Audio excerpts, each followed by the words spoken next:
Meetei Inat Laining amuk hannna Hanjillaktuna Amata Oibagi Pangal Semgatminnabagi pandamda Arambai Tenggol Unit 26 Kakching chatharakpa nongma panba Laibung kabagi Thouram ngasi Kakching Khullen Ibudhou Khamlangba laikol Pangthokhre Laibung kabagi Thouram aduda Arambai Tenggol General Headquarters ki Public Relations Officer Robin Mangang Khwairakpam Sanamahi Laining Salai Kakching gi Thouburel Naurem Rajen Mangang cha amade Kakching Municipal Council ki hannna Vice Chairman Moirang Tem Brozena Maruiba Mitunglen Singoina Saruyaki.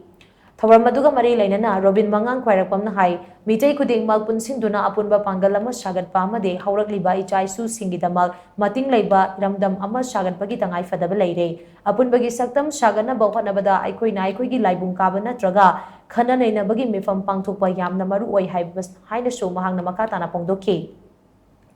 Thouram adugi sarugama oina lambigi khudong tiba thodok amada laikidraba Irengban